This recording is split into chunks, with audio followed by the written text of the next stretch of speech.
Caesarean సెక్షన్‌లో spinal anaesthesia ఇవ్వటం వల్ల అంటే వెన్నుకు మత్తు ఇవ్వటం వల్ల ఫ్యూచర్‌లో బ్యాక్ పెయిన్ వస్తుందా?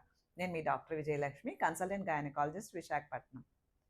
చాలామంది సిజేరియన్ సెక్షన్‌లో స్పైనల్ అనెస్థీషియా వల్ల ఫ్యూచర్‌లో బ్యాక్ పెయిన్ వస్తుందనుకుంటారు. కానీ కేవలం అపోహ మాత్రమే. ఎందుకంటే స్పైనల్ అనెస్థీషియాకి యూజ్ చేసే నీడిల్ అనేది చాలా థిన్‌గా ఉంటుంది. అది 0.5 ఉంటుంది. దానివల్ల మీ స్పైన్‌కి ఎలాంటి డ్యామేజ్ ఉండదు. అయితే బ్యాక్ పెయిన్ ఎందుకొస్తుంది? రీజన్స్ ఏంటనేది చూద్దాం. కామన్ రీజన్ ఏంటంటే బ్రెస్ట్ ఫీడింగ్ పొజిషన్.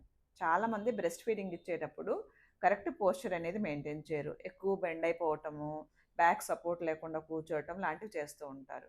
అంతేకాకుండా బేబీని లిఫ్ట్ చేయటం లాంటివి చేస్తారు. సో, దీనివల్ల బ్యాక్ పెయిన్ వస్తుంది. ఇంకొకటి ఏంటంటే calcium and vitamin D deficiency.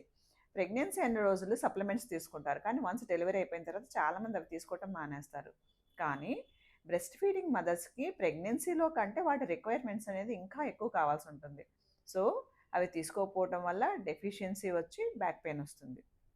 ఇంకొక రీజన్ ఏంటంటే ప్రెగ్నెన్సీలో రిలీజ్ అయ్యే హార్మోన్స్ వల్ల abdominal muscles, pelvic ligaments, joints అనేవి చాలా స్ట్రెచ్ అవుతాయి. వన్స్ డెలివరీ అయిపోయిన తర్వాత అవి నార్మల్ పొజిషన్‌కి రావడానికి కొంత టైం పడుతుంది. అండ్ మజిల్ స్ట్రెంథెనింగ్ ఎక్సర్‌సైజెస్ లాంటివి చేయాల్సొస్తుంది. ఇవి చేయకపోవటం వల్ల కూడా బ్యాక్ పెయిన్ వస్తుంది. అంతే తప్పితే స్పైనల్ అనెస్థీషియా ఇవ్వటం వల్ల బ్యాక్ పెయిన్ రావటం అనేది కేవలం ఒక అపోహ మాత్రమే. మరిన్ని సలహాలకు వెంటనే ఫాలో చేసి సబ్స్క్రైబ్ చేయండి. Thank you.